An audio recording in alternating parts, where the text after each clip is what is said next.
Should we accept fate? This theme is surprisingly relevant in recent multiversal comic book movies like Marvel's Spider-Man Across the Spider-Verse and DC's The Flash. When fate is challenged, universes are bound to fall apart, but does that mean we have to bend over and accept it? Do we decide our fate, or is fate already decided for us? These two movies ask the same question, yet seem to answer them in dramatically different ways. Spider-Man Across the Spider-Verse shows Miles struggling with the canon event that demands the death of a familiar police captain as a consequence of Spider-Man's actions.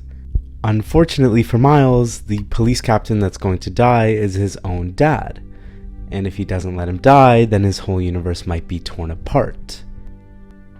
This problem creates the movie's primary conflict between Miles, who believes he can save his dad, and Miguel, who believes that canon events cannot be interfered with.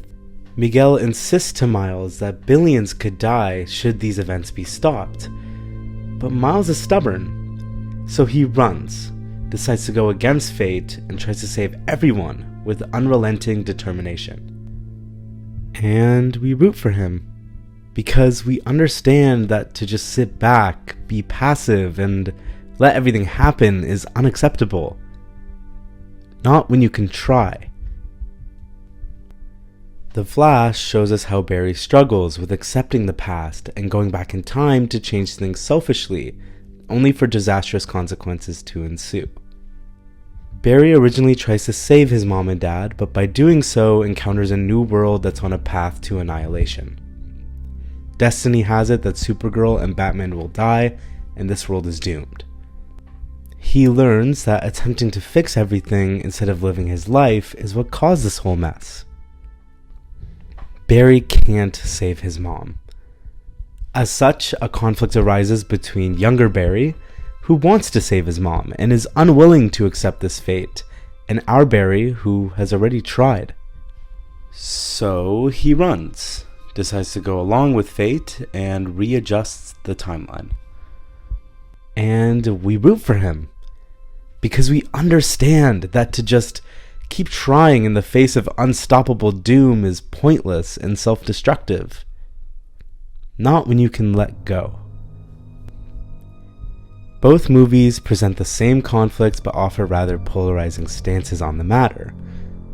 Miles and younger Barry believe they can change things, that they can save everyone. The more experienced and learned versions of these characters, Miguel and older Barry, have a better understanding of the larger stakes at hand. And Across the Spider-Verse, we are meant to root for Miles. Miles, who might be willing to sacrifice the whole universe just for his dad. But the movie makes us empathize and understand him, and even want to believe in him. Maybe he can save everyone. Maybe he can go against his predetermined fate. Miguel's side of the story is presented as an antagonistic one. However, in The Flash, we are meant to see the faults in younger Barry's idealism. We see what happens when someone tries to change their fate with unrelenting determination. We see why Miguel and older Barry are right, and their views may not be so antagonistic. Maybe fate can't be stopped. After all, the risk of stubbornly following your ideals is what causes the most harm. And in the Flash's case, the best case scenario is to just let it go, like an impossible math question. So who is right here? Miles Morales or the Flash? Do we decide our fate, or is fate already decided for us? Perhaps both movies are correct in their stances on this issue. The Flash asks whether we can change the fate of the past. Barry's parents' lives were ruined decades ago, and his attempt to change what happened before is what causes such catastrophe. Younger Barry tries to change the past multiple times to save Batman and Supergirl, but again, this is a direct challenge against recorded history, and that's how he turns into our primary antagonist. So our Barry returns to his world and tries to live his life as Bruce told him to.